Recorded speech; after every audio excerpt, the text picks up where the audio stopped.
Hi, it's Elise from Spicewalla, and today I'm making Chai Masala cake.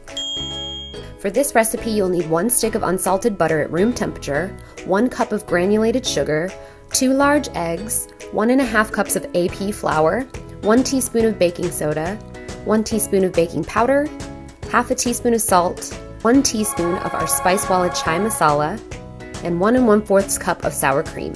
In the bowl of a standing mixer, we're going to add our butter and our sugar. Today we'll be using a paddle attachment with this stand mixer, but you can also use a hand mixer here if you don't have one. Now we'll cream the butter and sugar on medium-high until light and fluffy. This process takes about 5 minutes, and you'll know it's ready when it looks nice and light in color and you can tell there's a lot of air incorporated into it. It should look like this. Now we'll combine our dry ingredients. We have our flour, our baking soda, baking powder, salt, and chai masala.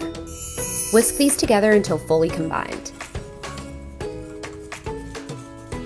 Set aside for now. Now add your 2 eggs to the mixer and mix on low until fully combined. You may need to stop a couple times throughout this process to scrape down the sides of the bowl. This ensures that everything is incorporated evenly.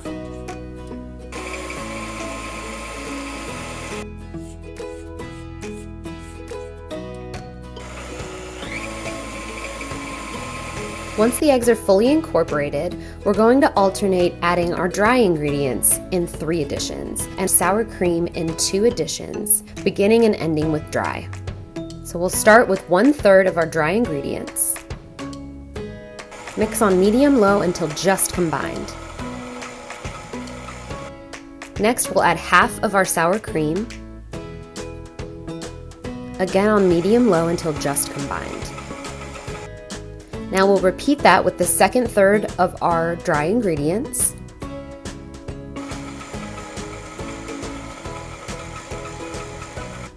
And the other half of our sour cream.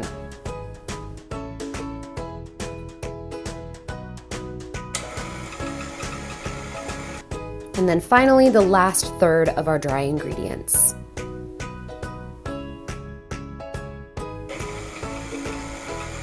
Scrape down the sides and the bottom of the bowl and give it one last mix for about 3 seconds. You want to be careful not to overmix this. Stop when everything just comes together. Now our batter is done, so let's move on to making our topping.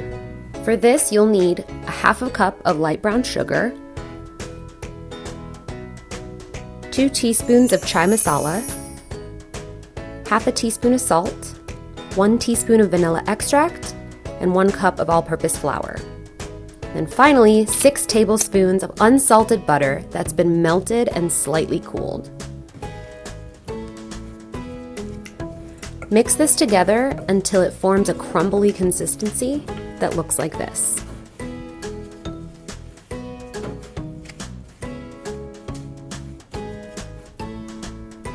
Now we're ready to bake our cake. I have a loaf pan that I've brushed with melted butter and lined with a strip of parchment paper with a little bit of overhang on the side so it's easy to remove the loaf once it's baked. Pour the batter into the loaf pan. Make sure to scrape everything out of that bowl. We don't want to waste any of this.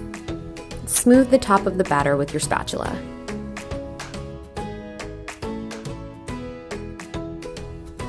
Then sprinkle the crumble topping on top of the batter. This is my favorite part of the cake. It really adds an extra kick of chai masala flavor and also a great texture on the top of the cake. It's nice and crunchy and buttery. You can't really go wrong with butter and sugar, you know?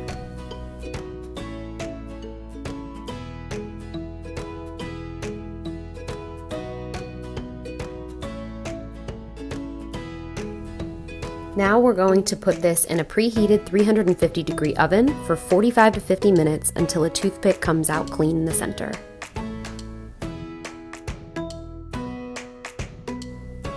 Here's the final product. Isn't she beautiful? I've cooled this at room temperature for about an hour and ran a butter knife along the sides, and now this will easily lift out of the pan by pulling up on the parchment paper. Now let's slice into it and see what it looks like. This cake is a great mixture between a coffee cake and a pound cake. You can see it has a dense crumb to it, but it also has the lightness of a coffee cake, and of course the crumble topping is reminiscent of that too.